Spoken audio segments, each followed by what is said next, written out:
यह कहानी पूरी तरह काल्पनिक है। इसमें दिखाए गए सभी पात्र, स्थान और घटनाएं लेखक की कल्पना पर आधारित हैं। किसी जीवित या मृत व्यक्ति, संस्था, धर्म या समुदाय से इसका कोई संबंध मात्र संयोग हो सकता है। इस वीडियो का उद्देश्य केवल मनोरंजन है। कृपया इसे वास्तविकता न समझें। अगर किसी को इससे ठेस पहुंची हो, तो हमें खेद है। यह जानबूझकर नहीं किया गया है। दिल्ली के वसंत विहार में एक शानदार विला था। आज से कुछ साल पहले तक इस विला की शान ही कुछ और हुआ करती थी, लेकिन इन दिनों इसके हाल कुछ खराब से थे, क्योंकि जिस खानदान का ये बंगला था, उसका कारोबार दिनों दिन चौपट होते जा रहा था। इस विला और इस खानदान को किसी फरिश्ते की जरूरत थी। एक रोज एक कार जोर से हॉर्न बजाते हुए इस विला में आ पहुंची। लेटेस्ट मॉडल की शानदार कार थी वो। उस कार में से एक आदमी उतरा। उस आदमी को कार से उतरता देखकर उस विला की मालकिन मधु बाहर आ गई। मधु 56 साल की उम्र की, मोटी और छोटी कद काठी की औरत थी। मधु ने उस आदमी को ऊपर से नीचे तक देखा। उसने ब्रांडेड जूते पहनने से लेकर ब्रांडेड परफ्यूम लगाया हुआ था। मधु उसे देखकर मुस्कुराने लगी और बोली, रॉकी, तुम हमेशा के जैसे हैंडसम लग रहे हो, और तुम्हारी घड़ी कितनी प्यारी लग रही है। ये वही लिमिटेड एडिशन वाली घड़ी है ना, जिसकी कीमत 16 लाख है? रॉकी राजपूत दिल्ली के सबसे अमीर परिवारों में से एक परिवार का वारिस था। मधु के मुंह से अपनी तारीफ सुनकर रॉकी मुस्कुराने लगा। दौलत पर बेहद नाज था उसे। उसने इतराते हुए मधु से कहा, आंटी, एक बार आपकी बेटी मुझसे शादी करने के लिए मान जाए तो ऐसे 100 घड़ियां गिफ्ट कर दूंगा आपको। रॉकी की ये बात सुनकर मधु ने एक गहरी सांस छोड़ी और उदास मन से कहने लगी, बेटा, तुम तो जानते ही हो कि मैं तो हमेशा से चाहती आ रही हूँ कि तुम्हारी और शनाया की शादी हो जाए, लेकिन उसने उस निचले निक्कमे विवेक से जो शादी कर ली है। पर तुम देखना, मैं जल्द ही उन दोनों का तलाक करवा दूंगी और फिर शनाया सिर्फ तुम्हारी होगी। ये बात कहते हुए मधु की आंखों में शैतानी चमक आई। मधु किसी जमाने में खानदानी रईस हुआ करती थी, लेकिन इन दिनों उसके और उसके परिवार के हाल बदहाल थे। वो जानती थी कि रॉकी ही वो इंसान है जो उसकी मदद कर पाएगा, इसलिए मधु को उन दिनों रॉकी पर कुछ ज्यादा प्यार उमड़ रहा था। इधर मधु और रॉकी विला के अंदर चले गए। उन दोनों ने देखा कि शनाया और विवेक पहले से वहां मौजूद थे। विवेक को वहां बैठा हुआ देख मधु को उस पर गुस्सा आने लगा। उसने अपने दामाद से किसी नौकर के जैसे कहा, तुम यहाँ क्या कर रहे हो? जाओ, जाकर रॉकी के लिए पानी और ग्रीन टी लेकर आओ। इधर सोफे पर बैठता हुआ रॉकी भी विवेक को ऑर्डर देते हुए कहने लगा, ए सुनो, शक्कर मत डालना उसमें। विवेक ने एक पल अपनी बीवी शनाया को देखा। शनाया ने अपनी आंखें झुका ली। विवेक वहां से चला गया। विवेक के जाने के बाद मधु ने रॉकी से कहा, अरे बेटा, तुम इतना दूर क्यों बैठे हो? यहाँ शनाया के पास बैठो। शनाया ने अपनी माँ को घूर कर देखा, लेकिन मधु ने उस पर ध्यान नहीं दिया। रॉकी शनाया के बगल में आकर बैठ गया। कुछ देर शांति छा गई। फिर रॉकी ने शनाया से कहा, शनाया, मुझसे शादी कर लो। शनाया ने बुरा मुंह बनाकर उससे कहा, रॉकी, मेरी शादी हो चुकी है। रॉकी ने हंसते हुए उससे कहा, शादी? माय फुट, इसे शादी कहती हो तुम? वो लूजर जो तुम्हारे घर में नौकरों वाला काम कर रहा है, उसे पति कहती हो तुम? शनाया का मन हुआ कि वो रॉकी को पलटकर जवाब दे, लेकिन कहीं ना कहीं वो जानती थी कि रॉकी सच कह रहा था। शनाया को विवेक से बेहद प्यार था। वो हमेशा उसकी चिंता करती थी, लेकिन वो जानती थी कि विवेक जिंदगी से हारा हुआ इंसान है। रॉकी ने आगे कहा, तुमने कभी शक्ल देखी है उस विवेक की? तुम इतनी खूबसूरत, परियों जैसी, और वो भद्दा सा, ना बॉडी ना कुछ। मैं एक हाथ मार दूं तो उड़ जाएगा, और किस काम का है वो? कमाता भी नहीं कुछ, बस तुम्हारे घर में नौकरों के जैसे पड़ा हुआ है। तलाक दो यार उस फटीचा को। रॉकी विवेक के बारे में अनाप शाप बक रहा था, तभी विवेक हाथ में एक ट्रे लेकर वहां पहुंचा। रॉकी को ग्रीन टी दी और वहां उन लोगों के सामने खड़ा हो गया। उसे यूं नौकरों के जैसे खड़ा देख शनाया को अपने पति के लिए बुरा लगा। वो उससे प्यार से बोली, विवेक, तुम खड़े क्यों हो? बैठ जाओ। विवेक बैठने ही वाला था कि मधु ने फिर से उसे ऑर्डर दे दिया। ग्रीन टी बोली, तो तुम सिर्फ ग्रीन टी लाए? कुछ खाने के लिए भी ले आते तो मौत आ जाती। अपना दिमाग तो कभी इस्तेमाल कर ही नहीं सकते ना तुम। विवेक एक बार फिर सिर नीचे झुकाए किचन में चला गया। विवेक को यूं जाता देख रॉकी और मधु एक दूसरे को देखकर मुस्कुराने लगे। रॉकी ने इस बार धमकी भरे अंदाज में शनाया से कहा, देखो शनाया, ये बात तुम भी जानती हो और मैं भी जानता हूं कि तुम्हारा खानदान लुट चुका है। तुम्हारी फैक्ट्री के इतने बुरे हाल है कि तुमने अपने वर्कर्स को पिछले 1 साल से सैलरी तक नहीं दी है। ऊपर से तुम्हारे डैड वहां हॉस्पिटल में अपनी आखिरी सांसें गिन रहे हैं। तुम जानती हो ना शनाया कि तुम्हारे पास उनके इलाज के पैसे तक खत्म होने वाले हैं। तो कुल मिलाकर तुम्हें अपनी फैक्ट्री और डैड को बचाने के लिए मेरी ज़रूरत है और मैं खुद तुम्हारी मदद करना चाहता हूँ। After all I love you, लेकिन बस मेरी एक छोटी सी शर्त है, मैरी मी। रॉकी की बात खत्म होते ही मधु बोली, सोच क्या रही है? अगर पैसे नहीं रहे तो तेरे पापा की फैक्ट्री तो बंद होगी ही, साथ में इलाज की कमी से तेरे पापा भी मर जाएंगे। ये कहकर मधु रोने लगी। विवेक दरवाजे की आड़ में खड़ा सबकी बातें सुन रहा था। उसे समझ नहीं आ रहा था कि ऐसे हालत में उसे क्या करना चाहिए। एक पल को उसका मन हुआ कि वो रॉकी का मुंह तोड़ दे, लेकिन वो जानता था कि एक रॉकी ही था जो शनाया की फैक्ट्री बचाने में मदद कर सकता था। इसलिए उसने अपना गुस्सा पी लिया और खाने की प्लेट सामने टेबल पर रख वहां से जाने लगा। उसे जाता देख रॉकी उससे बोला, 1 मिनट रुक। उसके बाद वो शनाया की तरफ घुमा और बोला, शनाया, तुम्हें इस आदमी की फिक्र है ना? तो ठीक है, मैं तुम्हारे लिए इस इंसान का भी भला कर देता हूँ। ये कहते हुए रॉकी ने अपने कोट की जेब से एक चेक बुक निकाली और उस पर साइन करके उसे विवेक को दिया और उससे बोला, ये 15 लाख का चेक है। तुमने अपनी जिंदगी में कभी इतने पैसे नहीं देखे होंगे। इसे लो और शनाया को तलाक दे दो। वैसे तो तुम एक फूटी कौड़ी भी डिजर्व नहीं करते, पर शनाया के लिए ये 15 लाख तुम्हारे। ये सुनकर विवेक का चेहरा उतर गया। उसने बेचारगी से शनाया की तरफ देखा। शनाया ने भी शर्म से आंखें झुका ली। विवेक डरते डरते रॉकी से बोला, मुझे नहीं चाहिए तुम्हारे पैसे, आई लव माई वाइफ। ये सुनकर मधु का मन किया कि वो विवेक को एक जोर का तमाचा मार दे, लेकिन वो अपने आप को काबू में करते हुए विवेक से बोली, मैं हाथ जोड़ती हूँ तुम्हारे। भगवान के लिए मेरी बेटी का पीछा छोड़ दो। जब से तुम आए हो उसने कभी खुशी का एक पल तक नहीं जिया। पिछले 5 सालों से जब से तुम्हारी शादी मेरी बेटी से हुई है, हमारी जिंदगी क्या से क्या हो गई है। तुम्हारे कदम पड़ते ही हम बर्बाद होने लगे। हमारा कारोबार लूट गया। मेरे पति पिछले 1 साल से कोमा में पड़े हैं। मनहूस हो तुम। भगवान के लिए मेरी बेटी को तलाक दे दो। अगर तलाक नहीं दे सकते हो तो कहीं जाकर मर जाओ, ताकि मेरी बेटी की जान बचे। मधु की बातों ने विवेक को तोड़ दिया था।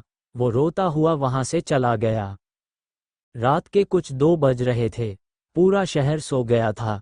चारों तरफ शांति थी। विवेक एक ऊंची सी बिल्डिंग की छत पर बैठा नशे में धुत था। वो रोता हुआ शराब पर शराब पिए जा रहा था, लेकिन शराब उसके जख्मों पर मरहम नहीं लगा पा रही थी। आखिर में गुस्से में आकर उसने बोतल तोड़ दी। वो गुस्से में चीखने लगा और आसमान में देख बातें करने लगा। आसमान में बैठकर तामशा क्या देखता रहता है? तुझे मुझ पर जरा सी भी दया नहीं आती ना? मैंने क्या बिगाड़ा है भगवान तेरा? क्यों तू मेरे साथ ऐसा करता है? पहले मेरे पिता को मार दिया, फिर मेरी माँ और मेरे पूरे परिवार को मुझसे जुदा कर दिया। उसने आगे कहा, अरे मुझे तो ये भी नहीं पता कि वो लोग जिंदा हैं या मर गए। ऐसा क्यों करता है मेरे साथ तू? सब मुझसे नफरत करते हैं, जैसे मैं कोई गंदी नाली का कीड़ा हूँ। घिन करते हैं सब। एक वो लड़की ही तो है, शनाया, जो प्यार करती है मुझसे, लेकिन मेरे कारण बेचारी वो भी परेशान रहती है। मैं भी तो उस घर में नौकरों के जैसे सिर्फ शनाया के लिए रहता हूँ, पर अब कैसे समझाऊं मैं ये बात सबको? वैसे सही कहती है मेरी सास, मनहूस हूँ मैं। मेरा मर जाना ही ठीक है। काश आज से 5 साल पहले मैं भी अपने पिता की तरह मर गया होता या गायब हो गया होता, पर मेरी फूटी किस्मत, मैं शहर में ही नहीं था तब। मैं तब ही मर जाता तो शनाया को मेरे वजह से इतना सहना ना पड़ता। लेकिन जो नहीं हुआ वो अब होगा। मैं शनाया को सब खुशियां दूंगा, चाहे उसके लिए मुझे मरना ही क्यों ना पड़े। हाँ, मैं मर जाऊंगा ताकि शनाया, रॉकी के साथ खुशी से रह सके। रॉकी के पास बहुत पैसा है, बहुत। शनाया के लिए वो सही है एकदम। मैं ना एक काम करता हूँ, यहाँ से कूद जाता हूँ। थोड़ा बुरा लगेगा शनाया को, पर कुछ ही टाइम के लिए। उसके बाद तो उसको हल्का लगेगा, जैसे कोई बोझ उतर गया हो उसके सर से। वैसे भी मैं कुछ नहीं कर पाया आज तक शनाया के लिए, कम से कम मरकर उसे आज़ाद तो कर ही सकता हूँ। ये कहकर विवेक लड़खड़ाता हुआ छत की मुंडेर पर चढ़ गया। नशे में होने के कारण वो डोलने लगा। उसने एक बार फिर आसमान की ओर देखा और एक गहरी सांस ली। उसकी आंखों से लगातार आंसू बहे जा रहे थे। आंसुओं के कारण उसकी आंखें धुंधला गई थी। उसने अपनी बची कूची ताक लगाई और बिल्डिंग से नीचे कूद गया। तभी जोर की एक बिजली कड़की। विवेक एक पल को जैसे हवा में अटक गया। विवेक सुरूर में था, लेकिन सुरूर में होने के बाद भी उसे ये समझ में आने लगा कि वो बिल्डिंग से नीचे नहीं गिर रहा था, वो हवा में उड़ने लगा था। विवेक को लग रहा था कि ये सब उसका वहम है, लेकिन उस रात उस सुनसान बिल्डिंग की छत पर वो सब सच में हो रहा था। विवेक नशे में बड़बड़ाने लगा, ये क्या हो रहा है भगवान। कुछ ही पल में हवा में लटके विवेक को जैसे किसी शक्ति ने धक्का दिया और वो छत पर वापस आकर गिर गया। विवेक जैसे तैसे कर उठा। उसका दिल जोर जोर से धड़क रहा था। उसे साफ दिखाई देना बंद होने लगा था। तभी और तेज आंधी चलने लगी, और कुछ देर में विवेक ने देखा कि उसके सामने कोई बूढ़ा आदमी खड़ा था। विवेक को साफ दिखाई नहीं दे रहा था, पर वो समझ पा रहा था कि वो बूढ़ा आदमी कोई सन्यासी था। विवेक ने उससे नशे में ही पूछा, आप कौन हैं बाबा? सन्यासी मुस्कुराया और बड़े प्यार से बोला, मुझे भूल गए विवेक, मैं ही तो वो हूँ जिसने 5 साल पहले तुम्हारी जान बचाई थी। नहीं तो तुम भी अपने पिता की तरह या तो मर जाते या अपने बाकी परिवार की तरह गुम हो जाते, याद नहीं? विवेक ने उसे गौर से देखा, लेकिन उसे कुछ याद नहीं आया। सन्यासी ने आगे कहा, विवेक तुम्हारे पिता के मुझ पर बहुत एहसान है, इसलिए आज से 5 साल पहले मैंने तुम्हारी जान बचाई थी, और अपनी सारी शक्तियां मैंने तुम्हारे अंदर डाल दी थी। मैंने कहा था तुमसे कि ये शक्तियां मिलने के बाद तुम्हारी जिंदगी पूरी तरह से बदल जाएगी, याद करो विवेक। एकदम से प्रकट हुए उस बूढ़े आदमी ने विवेक को झटका दिया था। उसने विवेक का नशा कम कर दिया था। विवेक को कुछ कुछ याद आने लगा था। उसने सन्यासी से कहा, हाँ मुझे याद आया, लेकिन मैं तो समझा था कि आप यूं ही मुझे बहलाने के लिए झूठ कह रहे थे। इस बात पर सन्यासी मुस्कुरा कर बोला, मैं सन्यासी हूँ पुत्र, सन्यासी किसी से झूठ नहीं बोलते।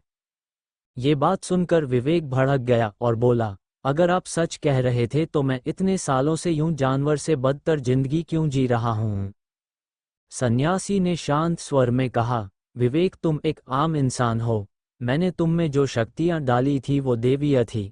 जब किसी आम इंसान में ऐसी शक्तियां आती है तो उसका शरीर एकदम से उन शक्तियों को सह नहीं पाता, इसलिए तुम 5 सालों के लिए एक कमजोर और डरपोक आदमी बन गए। पर मेरे बच्चे, अब सब बदल जाएगा। 5 साल बीत चुके हैं, अब मेरी शक्तियां तुम्हारे अंदर काम करने लगेंगी, तुम्हारी पूरी जिंदगी बदल जाएगी विवेक।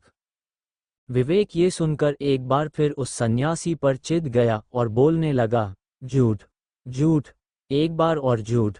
पहले भी आप बड़े बड़े वादे करके गए थे और अब भी बड़ी बड़ी बातें कह रहे हो। ना तब कुछ हुआ था ना अब कुछ होगा, आप झूठे हो। सन्यासी फिर से मुस्कुरा दिया। उसकी मुस्कान में लेकिन इस बार कोई राज छुपा हुआ था। वो बोला, तुम्हारी जैसी इच्छा, मत करो मुझ पर विश्वास, जब चमत्कार होगा तब अपने आप मान लोगे मेरी बात। इस बात का कोई जवाब विवेक दे पाता, उससे पहले ही एक तेज आंधी दोबारा चली और सन्यासी जैसे अचानक प्रकट हुआ था वैसे ही अचानक गायब हो गया। पर इस बार आंधी से ना जाने विवेक को क्या हुआ कि वो चक्कर खाकर गिर गया। शायद ये शराब का नतीजा था। रात बीत चुकी थी, सूरज सर पर था। विवेक रात भर से छत पर ही पड़ा हुआ था। सूरज की गर्मी बढ़ने के कारण उसकी आंख खुली। वो जैसे तैसे उठकर बैठा।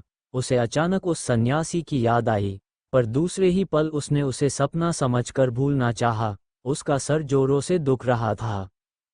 उसने अपनी आंखें मली और देखा कि उसके सामने 4-5 हटे कट्टे आदमी खड़े थे। किसी के हाथ में मोटी सी लोहे की चैन थी, तो किसी ने हाथ में लकड़ी का बड़ा सा डंडा तो किसी के हाथ में चाकू। इनमें से एक आदमी विवेक को घूरते हुए बोला, मारो इसे, यही है जिसकी वजह से हमारे बॉस का जीना हराम हो रखा है। ये रास्ते से हट जाएगा तो रॉकी बॉस इसकी बीवी से शादी मनाएंगे, मारो। उस आदमी का इतना कहना था कि वो सभी गुंडे भूखे भेड़ियों की तरह विवेक पर लपक पड़े। विवेक का डर के मारे बुरा हाल हो गया था। वो कुछ समझ पाता उससे पहले ही उनमें से एक आदमी ने उसे मुक्का मारने के लिए अपना हाथ ऊपर उठाया। तभी विवेक ने अपना बचाव करने के लिए उसका हाथ रोक लिया, लेकिन विवेक के आश्चर्य का ठिकाना नहीं था। उसने देखा कि उसने उस पहलवान का हाथ इतने जोर से पकड़ा हुआ था कि पहलवान चाहकर भी उससे उसका हाथ छुड़वा नहीं पा रहा था। ये देखकर सिर्फ विवेक नहीं बल्कि वहां मौजूद सब चौंक गए। अचानक विवेक के शरीर में झुरझुरी सी चलने लगी। उसे अपने अंदर अचानक शक्ति का एहसास होने लगा। विवेक एक के बाद एक रॉकी के आदमियों को मारे जा रहा था। तेज धूप सबकी आंखों को चौंधियां रही थी। विवेक के हाथों में पहलवानों सी ताकत आ गई थी। उसने एक आदमी को उठाया और जमीन पर पटक दिया। तभी दूसरा आदमी पीछे से आया और उसने उस पर चाकू से वार करना चाहा, लेकिन उस वक्त तो जैसे विवेक की पीठ पर भी आंखें लग गई थी। वो आदमी उस पर वार कर पाता उससे पहले ही विवेक घूम गया। उसने उस आदमी की कलाई पकड़ी और उसे मोड़ दिया। उसकी हड्डी टूटने की आवाज इतनी जोर से आई कि पल भर के लिए सब रुक गए। ये देखते ही उस ग्रुप के लीडर ने विवेक के गले में लोहे की चैन डाली और उसे जोर से खींचा। विवेक ने भी उस चैन को अपने गले से खींचा। उसमें आज इतनी ताकत आ गई थी कि उसने चैन को धागे के जैसे एक झटके में तोड़ दिया और लीडर को धक्का मारा। वो जमीन पर गिर पड़ा। लीडर जैसे तैसे उठा। उसने आसपास देखा तो पाया कि उसके सारे आदमी घायल थे, सब जमीन पर पड़े थे। उसे उस वक्त वहां से भाग जाना ही सही लगा। उसने विवेक को घूर कर देखा और बोला, आज तो मैं जा रहा हूं, लेकिन मैं जल्द ही वापस लौटूंगा तेरी मौत के साथ। और वो वहां से भाग गया। उस आदमी के जाने के बाद विवेक को कुछ अजीब सा लगा।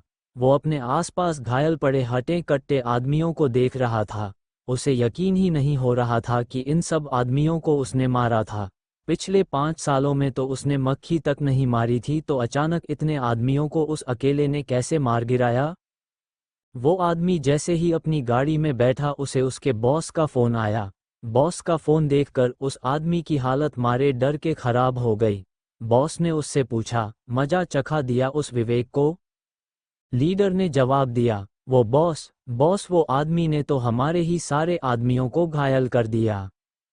ये सुनकर पहले तो बॉस को उसकी बात का यकीन नहीं हुआ, फिर वो गुस्से से उबलते हुए बोला, मेरे यहाँ मुफ्त की रोटी तोड़ते तोड़ते सांड हो गए हो तुम लोग, गधों, एक मच्छर को नहीं मार पाए।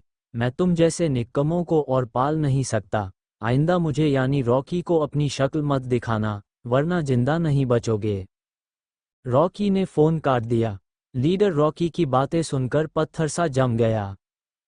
शनाया विवेक के लिए परेशान हो रही थी। वो कल रात से घर नहीं लौटा था। उसने उसे कई बार कॉल किया पर उसका फोन बंद आ रहा था। वो सोफे पर बैठी हुई थी। उसके चेहरे पर चिंता साफ दिखाई दे रही थी। उसे यूं परेशान देखकर मधु बोली, शनाया तुम कब तक सहोगी उस निक्कमे को? शनाया ने सिर ऊपर उठाकर अपनी माँ को देखा, एक गहरी सांस ली और बोली, आप थकती नहीं एक ही बात से? ये सुन मधु का चेहरा उतर गया। वो बेचारे सा मुंह बनाकर बोली, मुझे मजा थोड़े आता है तुम्हें बार बार ये कहने में, लेकिन मुझसे तुम्हारी तकलीफ अब और देखी नहीं जाती। तुम विवेक को डाइवोर्स दे दो शनाया, मेरी बात मानो। शनाया ने ठंडी नज़र मधु पर डाली और कहा, मम्मा पापा हॉस्पिटलाइज्ड हैं, हमारी कंपनी डूबने की कगार पर है, सब चीज़ें बिखरी हुई हैं और ऐसे में आप चाहती हैं कि मैं विवेक को डाइवोर्स देकर एक और चीज़ खराब कर लूँ? विवेक मेरा पति है और मैं उसे ऐसे नहीं छोड़ सकती, और वो इतना बुरा इंसान नहीं है जितना आप उसे समझती हैं। इस बात पर ताने मारते हुए मधु बोली, क्या खाक अच्छा है, ना कमाता है ना कुछ करता है, पिछले 5 सालों से इस घर में पड़ा पड़ा बस रोटियां ही तोड़ रहा है, और जैसा तुम उसके बारे में कह रही हो, वो अच्छा होता ना बेटा तो यूं तुम्हें बिना बताए रात भर गायब नहीं रहता। कोई जिम्मेदार आदमी कभी ऐसा नहीं करता। मधु की इस बात ने शनाया को एक पल के लिए सोच में डाल दिया। वो मधु से बोली, मम्मा वो किसी मुसीबत में फंस गया होगा, नहीं तो वो कभी ऐसा नहीं करता। मधु इस बात पर आगे कुछ कहती उससे पहले ही उसे उसकी छोटी बेटी ऋचा का फोन आ गया। मधु ने फोन उठाया। ऋचा ने उसे कुछ ऐसा कहा कि वो सुनकर उसके होश उड़ गए। शनाया ने मधु को देखा तो वो भी डर गई और पूछने लगी, मम्मा क्या हुआ, कौन था फोन पर? उसने जैसे तैसे जवाब दिया, ऋचा का फोन था, तुम्हारे पापा, उनकी हालत और खराब हो गई है। मधु का इतना कहना था कि शनाया भागकर कार ले आई और दोनों माँ बेटी हॉस्पिटल के लिए निकल पड़ीं। उनका घर से जाना था ही कि विवेक घर को लौट आया, लेकिन घर पर कोई नहीं था, बस एक सन्नाटा छाया हुआ था। खाली घर उसे अजीब लग रहा था। उसे पता नहीं था कि मधु और शनाया हॉस्पिटल में उसके ससुर अशोक बंसल की बिगड़ती हालत को देखने गए हुए हैं। कुछ ही देर में मधु और शनाया हॉस्पिटल पहुंच गए। अशोक शहर के टॉप मोस्ट हॉस्पिटल्स में से एक हॉस्पिटल में एडमिट थे। मधु और शनाया ऊपर के माले पर गए तो उन्होंने देखा कि ऋचा उनके इंतजार में आईसीयू के बाहर खड़ी थी। ऋचा अशोक बंसल की छोटी बेटी थी। मधु दौड़ते हुए उसके पास गई और उससे पूछा, ऋचा क्या हुआ, तुमने अचानक हमें यहाँ क्यों बुलाया, क्या हुआ है तेरे डैड को? मधु की बात सुनकर ऋचा रोने लगी। मधु से सब्र नहीं हो रहा था, वो उस पर भड़क गई, रोना बंद कर और बताना क्या बोला डॉक्टर ने? ऋचा कोई जवाब नहीं दे पा रही थी। शनाया ने आईसीयू के अंदर जाना बेहतर समझा। वो अंदर गई, वहां उसके पिता का इलाज करने वाले डॉक्टर दुबे पहले से मौजूद थे। शनाया की एक नज़र सामने बिस्तर पर लेटे अपने पिता पर पड़ी। वो बेहद कमजोर दिख रहे थे। ऐसा लग रहा था जैसे वहां कोई इंसान नहीं, कंकाल था जिसे लाइफ सपोर्ट सिस्टम की मदद से जिंदा रखने की कोशिश की जा रही थी। पूरे शरीर पर जैसे पाइप्स लगे हुए थे। ऑक्सीजन मास्क की मदद से वो सांसें ले रहे थे। शनाया के भी आंखों से आंसू बह गए। उसने अपने आप को संभाला और डॉक्टर से पूछा, क्या हुआ डैड को डॉक्टर? डॉक्टर ने एक गहरी सांस ली और कहा, शनाया बेटा, I am sorry to inform you, पर तुम्हारे डैड के बचने के अब कोई चांसेस नहीं हैं। एक के बाद एक उनके ऑर्गन्स डेड होते जा रहे हैं। हॉस्पिटल एडमिनिस्ट्रेशन ने ये फैसला किया है कि अब हम उनका वेंटिलेटर हटा देंगे and we will let him die peacefully. ये कहकर उन्होंने नजरें झुका ली। शनाया के पीछे पीछे मधु और ऋचा भी अंदर आ गए थे। मधु ने जब ये बात सुनी तो उसके मुंह से एक चीख सी निकल गई, क्या? उसने डॉक्टर दुबे को पकड़ते हुए कहा, आप ऐसा कैसे कर सकते हैं डॉक्टर? आप कैसे निकाल सकते हैं मेरे पति का वेंटिलेटर? हम चुका रहे हैं ना आपका बिल। माना कि हम पिछले महीने के पैसे नहीं दे पाए थे, लेकिन इस बात की इतनी बड़ी सजा तो मत दीजिए मेरे पति को। डॉक्टर को इस परिवार के लिए थोड़ा बुरा लग रहा था। वो मधु को समझाते हुए बोले, देखिए, ऐसा नहीं है जैसा आप सोच रही हैं। आपके पति की हालत दिन ब दिन बिगड़ती जा रही है। ऐसे में उन्हें वेंटिलेटर पर रखना उन्हें तकलीफ देना ही है। आप सोच भी नहीं सकती कितने दर्द में है इस वक्त आपके पति का शरीर। इस पर शनाया बोली, पर डॉक्टर, कोई तो तरीका होगा ना डैड को बचाने का? डॉक्टर अफसोस जताते हुए बोले, only miracle can save him Shanaya. दिन बीत चुका था। सोफे पर बैठे बैठे विवेक की आंख कब लग गई उसे पता भी नहीं चला। जब डोर बेल बजी तो विवेक की नींद खुली। उसने दरवाजा खोला तो देखा सामने शनाया खड़ी थी। उसके चेहरे का रंग उतरा हुआ था। रोने के कारण आंखें सूजी हुई थी। विवेक ने उसे इस हालत में देखा तो वो घबरा गया। शनाया क्या हुआ, तुम ऐसे? सब ठीक तो है ना? और मैं कब से कॉल कर रहा था, तुम मेरा फ़ोन क्यों नहीं उठा रही थी? कुछ कहने की शनाया की हिम्मत नहीं बची थी। वो हताश सी बस आगे बढ़ती ही जा रही थी और सोफे पर जा धम से बैठ गई। विवेक किचन में गया और उसके लिए पानी लेकर आया। उसने शनाया को पानी पिलाया और प्यार से पूछा, शनाया बोलो ना क्या हुआ है? शनाया ने एक ठंडी सांस ली और बोली, क्या बोलूं कि डैड के पास अब ज़्यादा वक्त नहीं है। डॉक्टर ने अपने हाथ खड़े कर दिए हैं। मम्मा इस बात से टूट चुकी हैं और मैं, I am just so helpless. ये सुनकर विवेक को धक्का सा लग गया। उसे समझ नहीं आया उसे इस बात का क्या जवाब देना चाहिए। फिर शनाया वहां से चली गई। विवेक वहां अकेला रह गया। उसकी आंखों के सामने रह रहकर अपने ससुर का चेहरा आ रहा था। उस घर में उसके ससुर ही थे जो उससे सबसे ज्यादा प्यार करते थे। वो ही वजह थे शनाया और उसके रिश्ते की। उसके ससुर अशोक बंसल दिल्ली के जाने माने रईसों में से एक थे। उनके पास बहुत पैसा था, लेकिन पिछले 5 सालों में उनका कारोबार डूबने लगा था और पिछले साल अचानक ही वो बीमार पड़ गए। उन्हें तुरंत आईसीयू में भर्ती करना पड़ा। डॉक्टरों को उन्हें वेंटिलेटर पर रखना पड़ गया। 1 साल से वो वेंटिलेटर के सहारे जिंदा थे। विवेक की आंखों में आंसू आने लगे। उसे समझ नहीं आ रहा था कि वो क्या करे। घर पर बैठना उसके लिए मुश्किल हो रहा था। विवेक ने अपनी आंखें भींची और सिर ऊपर उठाकर गहरी सांस ली। उसे एकदम से महसूस हुआ उसके शरीर में कुछ बदल रहा था। अचानक किसी ऊर्जा का एहसास होने लगा उसे। उसके पूरे बदन में झुरझुरी चलने लगी। उसके दिमाग में अजीब से वाइब्रेशंस महसूस होने लगे। वो उठ खड़ा हुआ, जैसे कोई शक्ति उसे खींचने लगी हो। वो अपने आप ही बाहर निकल गया और सड़क पर पैदल चलने लगा। रात गहरी थी। कुछ तो अजीब हो रहा था उसके साथ। उस पर जैसे कोई नशा सवार था। विवेक कब हॉस्पिटल पहुंच गया उसे पता भी नहीं चला। आईसीयू के बाहर वेटिंग एरिया में मधु बैठे बैठे सो गई थी। कुछ दूर अशोक बंसल की देख रेख में बैठी नस भी अपना सर डेस्क पर रखे सो रही थी। उन दोनों के अलावा उस पूरे फ्लो पर कोई नहीं था। विवेक आईसीयू की तरफ धीमे कदमों से बढ़ा चला जा रहा था। आईसीयू के बाहर पहुंचने पर उसने आहिस्ता से दरवाजा खोला। अशोक बेड पर किसी जिंदा लाश की तरह पड़े हुए थे।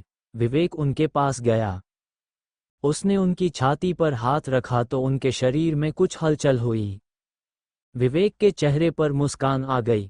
फिर एक पल को उनके पूरे शरीर को देखा। उसकी आंखें जैसे एमआरआई मशीन बन गई थी।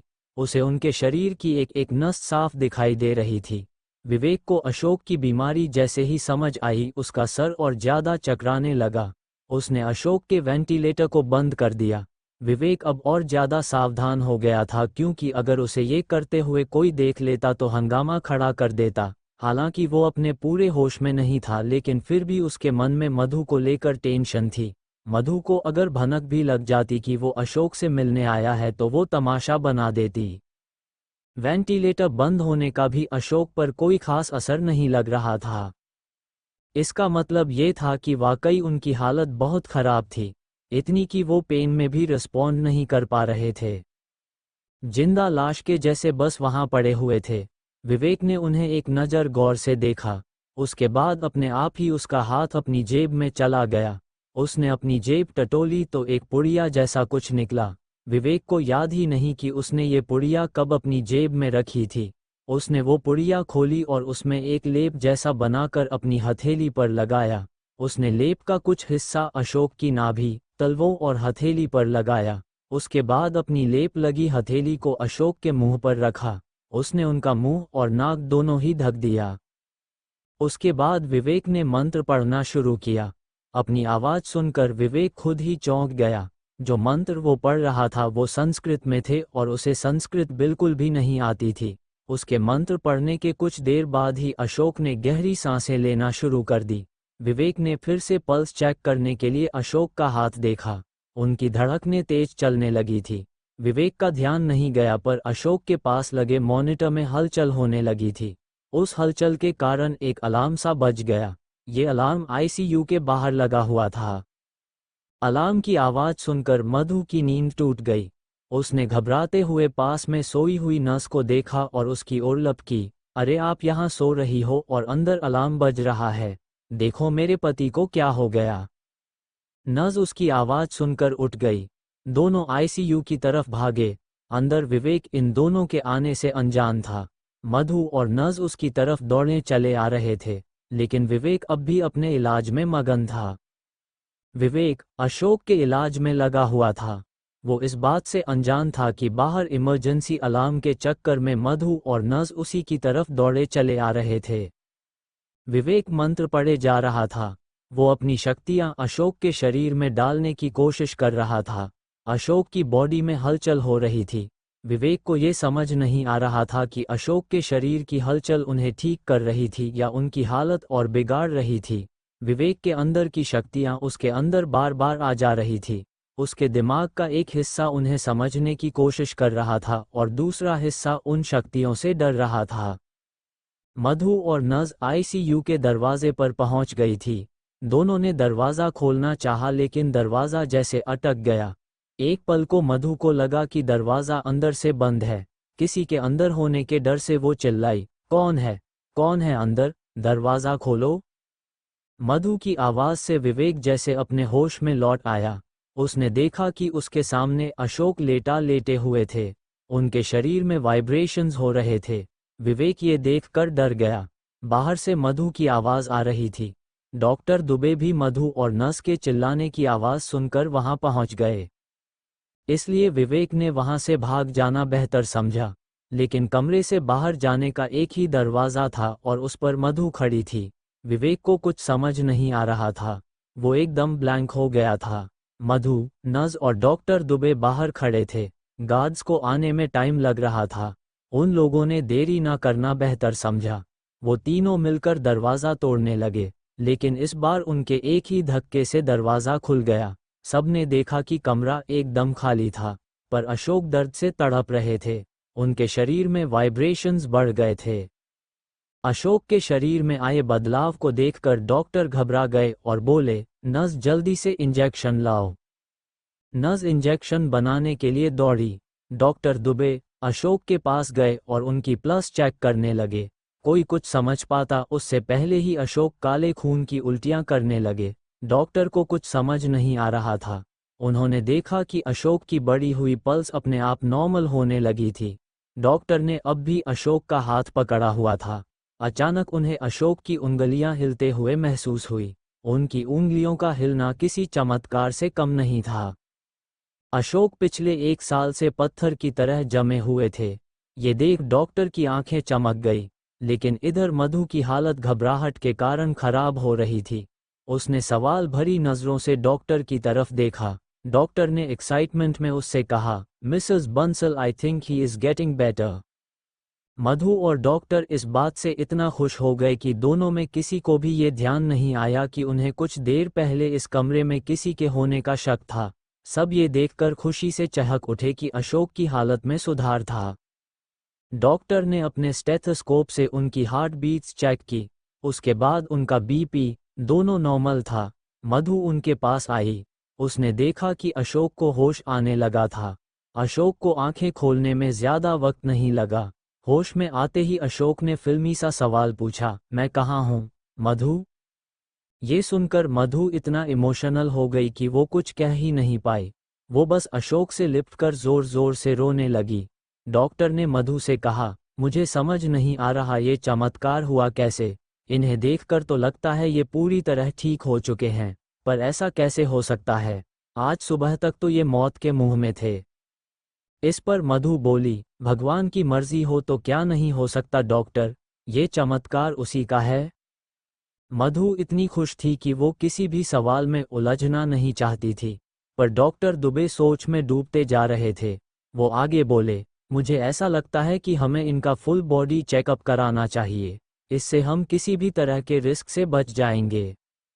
कुछ देर बाद जब वार्ड बॉयज अशोक को स्ट्रेचर पर लेटा रहे थे तब डॉक्टर दुबे ने नोटिस किया कि वेंटिलेटर बंद था।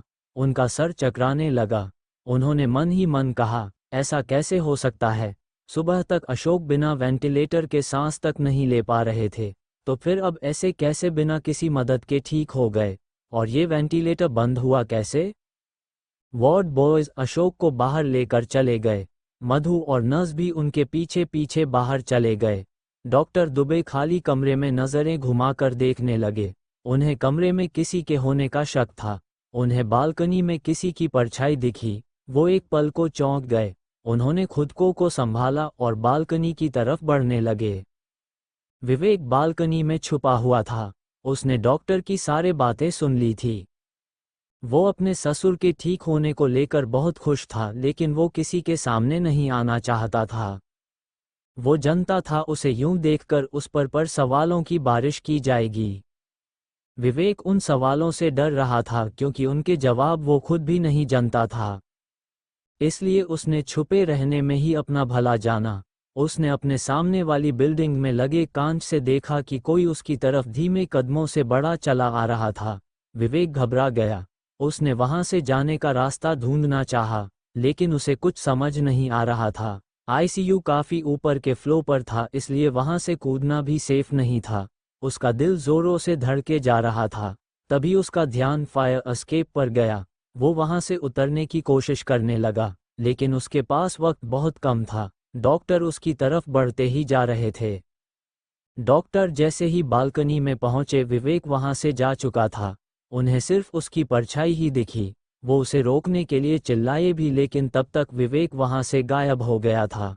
डॉक्टर ने सोचा कि उन्हें गॉड्स को कहकर उस आदमी का पीछा करवाना चाहिए, लेकिन दूसरे ही पल उनके दिमाग में ख्याल आया कि वो आदमी जिस हिसाब से भाग रहा था उस हिसाब से चौराहा पार हो गया होगा।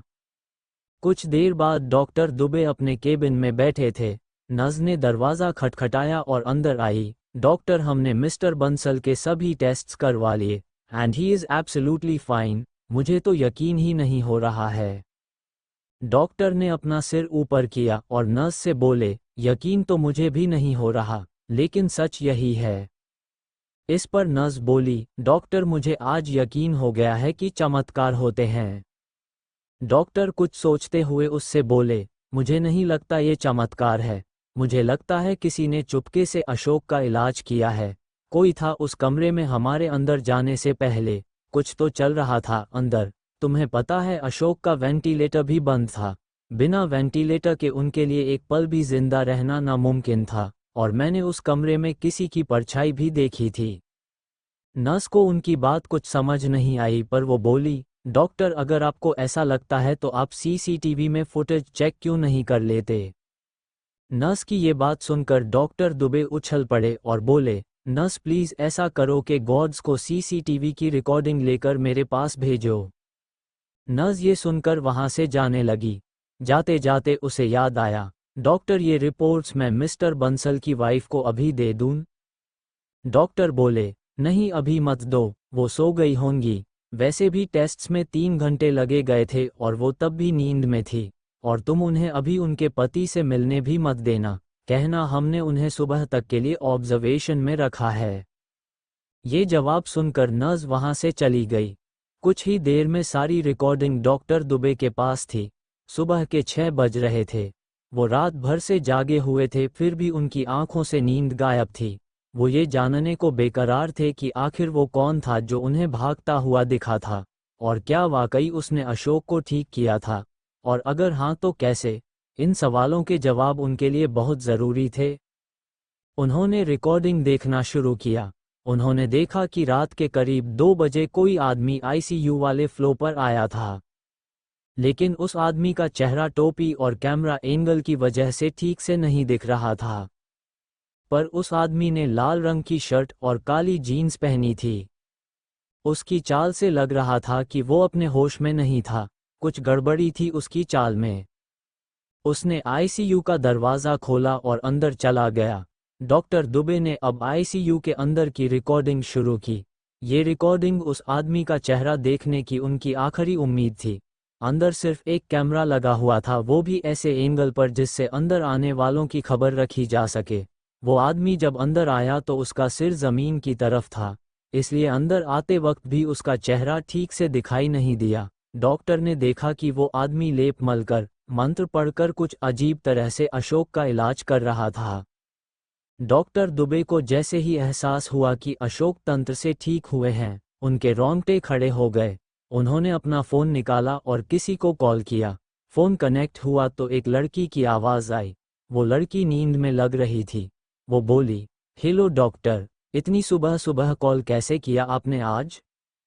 डॉक्टर को अपनी गलती का एहसास हुआ। वो बोले, आई एम सॉरी, मैंने टाइम नहीं देखा, पर बात ही ऐसी थी कि मैं रुक नहीं पाया। देविका, मुझे लगता है जिसकी हमें तलाश थी वो हमें मिल गया है। ये सुनते ही देविका अपने बिस्तर से उछल पड़ी। उसकी नींद एक ही पल में गायब हो गई। लगभग आधे घंटे में देविका हॉस्पिटल पहुंच गई और अब वो डॉक्टर दुबे के केबिन में उनके सामने बैठी थी। डॉक्टर ने फॉर्मेलिटी के लिए पूछा, देविका तुम क्या लोगी, चाय, कॉफ़ी? देविका बात जानने के लिए इतनी एक्साइटेड थी कि वो सब्र नहीं कर पा रही थी। वो बोली, ओह कट द क्रैप डॉक्टर, मैं सुबह सुबह यहाँ कॉफ़ी पीने नहीं आई हूँ। आप ये बताइए वो है कौन? डॉक्टर थोड़ा झेप गए। वो बोले, मैं ये नहीं जानता कि वो है कौन, लेकिन ये बात सुनकर देविका चिढ़ गई। वो बोली, आपने ही तो कहा था आपको वो आदमी मिल गया है, अब आप ही। डॉक्टर उसे शांत करते हुए बोले, देविका मेरी बात सुनो, मतलब वो देखो जो मैं तुम्हें दिखाना चाह रहा हूँ।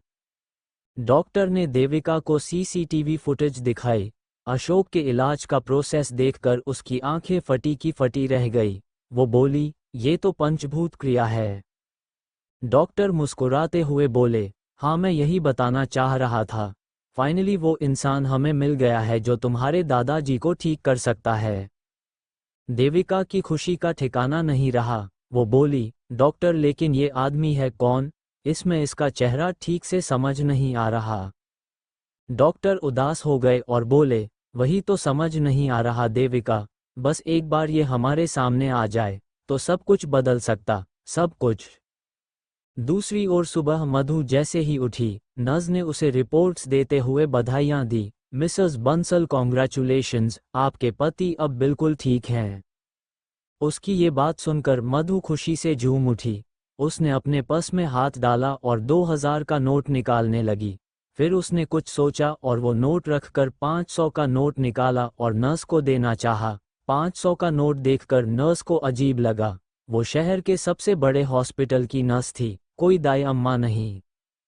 500 का नोट देखकर उसने बुरा सा मुंह बनाते हुए कहा, इसकी कोई ज़रूरत नहीं है, आप रख लीजिए, मेरी तरफ से गरीबों को दे दीजिएगा। ये सुनकर मधु के चेहरे की खुशी और बढ़ गई। वो नर्स से बोली, मैं अपने पति को कब देख सकती हूँ?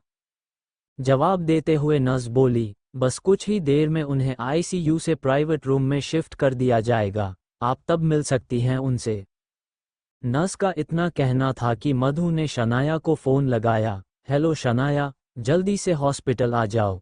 हाँ सब ठीक है, इनफैक्ट इससे ज़्यादा अच्छा कुछ हो ही नहीं सकता। तुम्हारे डैड पूरी तरह से ठीक हो चुके हैं। कल रात में हुआ ये, अरे मैंने इसलिए नहीं बताया रात में क्योंकि उन्हें टेस्ट्स के लिए ले गए थे और डॉक्टर ने उन्हें अंडर ऑब्जर्वेशन रखा हुआ था, तो तुम रात में आकर करती भी क्या? अच्छा अब सारी बातें फ़ोन पर ही करोगी या हॉस्पिटल भी आओगी? मधु का फ़ोन रखते ही शनाया ने विवेक को उठाया और उसके साथ हॉस्पिटल के लिए निकल पड़ी, जहां वो अनजान लड़की देविका और डॉक्टर दुबे विवेक की ही खोज में थे। डॉक्टर दुबे के केबिन में देविका और डॉक्टर दुबे बैठे हुए थे। डॉक्टर ने देविका को खुशखबरी देने के लिए हॉस्पिटल बुलाया था। थोड़ी देर पहले ही उन्होंने देविका को वो सीसीटीवी फुटेज दिखाई थी जिसमें उस आदमी का चेहरा ठीक से नहीं दिख रहा था, पर वो अशोक का इलाज कर रहा था। दोनों यही उम्मीद कर रहे थे कि वो आदमी कैसे भी करके उनके सामने आ जाए। देविका डॉक्टर से बोली, डॉक्टर मुझे लगता है हमें ये फुटेज लेकर पुलिस के पास जाना चाहिए, वो हमारी मदद कर पाएंगे इस आदमी को ढूंढने में। डॉक्टर ने कुछ सोचा और बोले, नहीं देविका, हम ऐसा नहीं कर सकते। अगर पुलिस के पास गए तो पुलिस रिपोर्ट लिखने के लिए अशोक के परिवार का कंसर्न चाहेगी। एंड ऑनेस्टली अशोक का परिवार बहुत अजीब है। उनकी बीवी बेहद नकचड़ी और चालाक है। छोटी बेटी रिचा अपनी माँ के जैसे ही फूलन देवी है और बड़ी बेटी शनाया तो सबसे ज़्यादा अजीब है। कभी अच्छे से रहती है, सबसे बात करती है, कभी बिल्कुल ही सड़ी हुई रहती है। वो अपने पति के साथ भी अच्छे से बिहेव नहीं करती। हालांकि मैंने उसके पति को कभी देखा नहीं है, पर I have all my sympathies with him. Doctor फिर से बात से भटक गए थे। देविका ने उनकी तरफ देखा तो उन्हें अपनी गलती का एहसास हुआ। वो आगे बोले, मेरे कहने का मतलब ये था कि अगर हमने ये बात किसी और को बताई तो हो सकता है वो आदमी जिसने अशोक का इलाज किया है वो सतर्क हो जाए। इससे उसे ढूंढना और ज़्यादा मुश्किल हो जाएगा। वैसे भी देविका, इस फुटेज को ध्यान से देखो, इसमें साफ दिखाई दे रहा है कि ये आदमी अपने होश में नहीं है। ये किसी पपट की तरह काम कर रहा है। बीच बीच में ऐसे होश में आ रहा है जैसे कोई नींद की झपकी से जाग रहा हो। इससे ये साफ है कि इस इंसान की शक्तियां नहीं हैं। हमें सब्र रखना होगा। सही वक्त आने पर वो आदमी खुद ब खुद हमारे सामने आ जाएगा। दूसरी तरफ शनाया कार ड्राइव कर रही थी और विवेक उसके बगल में बैठा हुआ था। विवेक को यूं शनाया के साथ बैठना बहुत अच्छा लग रहा था। बहुत कम मौका मिलता था उसे ऐसा। आज शनाया बहुत खुश थी अपने पिता के ठीक होने की खुशी में। लेकिन विवेक को कल रात जो कुछ भी हुआ था बहुत धुंधला सा याद था।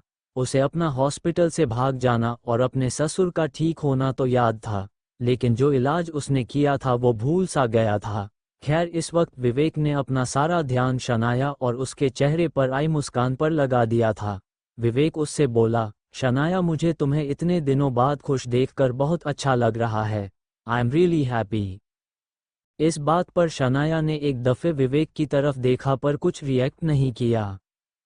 कुछ देर बाद विवेक और शनाया हॉस्पिटल पहुंच गए। अशोक को प्राइवेट रूम में शिफ्ट कर दिया गया था। जब वो दोनों उनके कमरे में पहुंचे तो देखा कि मधु के साथ ऋचा भी वहीं थी। ऋचा अपने हॉस्टल से मधु का फोन आते ही निकल गई थी। शनाया को देखते ही ऋचा उससे लिपट गई। शनाया की आंखें अपने पिता पर अटकी हुई थी और ऋचा उससे लिपट कर रो रही थी। दी फाइनली डैड ठीक हो गए हैं।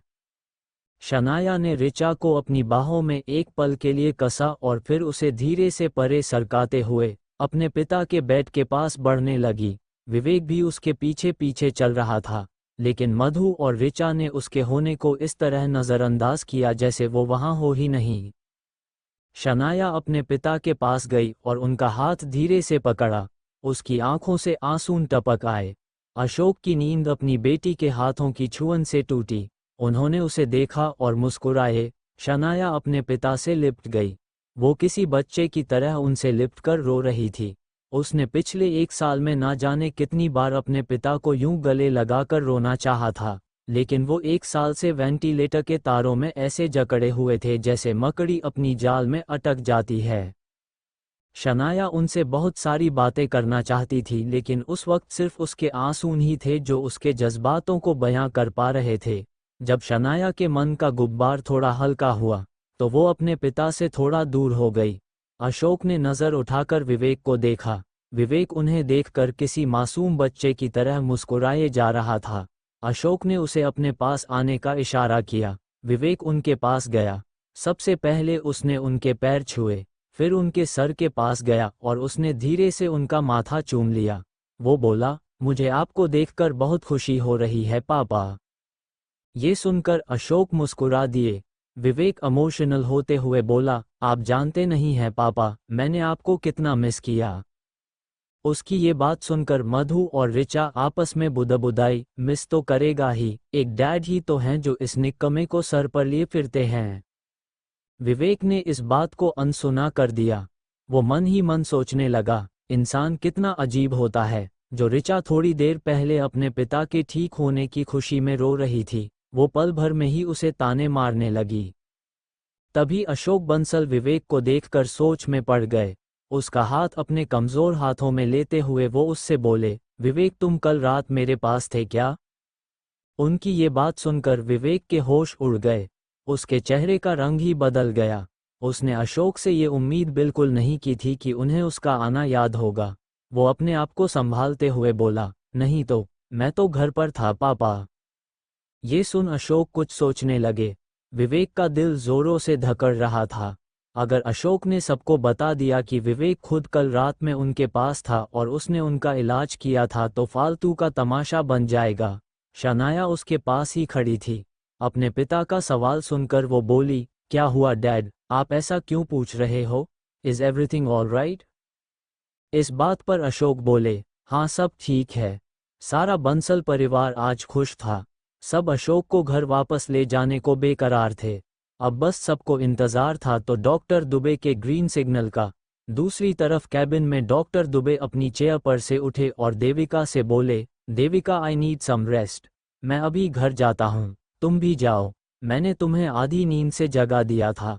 हम शाम में फिर मिलते हैं, तब सोचेंगे इस आदमी को कैसे ढूंढा जा सकता है। वो दोनों डॉक्टर के केबिन से बाहर निकल आए। दोनों लिफ्ट के अंदर जाने ही वाले थे कि पीछे से उन्हें किसी की आवाज़ आई, डॉक्टर। डॉक्टर दुबे और देविका दोनों एक साथ पलटे।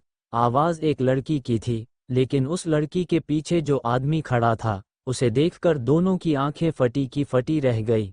वो लड़की उनसे बोली, डॉक्टर मैं शनाया, अशोक बंसल की बेटी। डॉक्टर मुझे पूछना था कि हम डैड को घर कब ले जा सकते हैं। डॉक्टर का ध्यान शनाया पर नहीं था। वो और देविका उसके पीछे खड़े विवेक को घूरे जा रहे थे। वो दोनों उसे ऐसे देख रहे थे जैसे किसी भूत को देख लिया हो।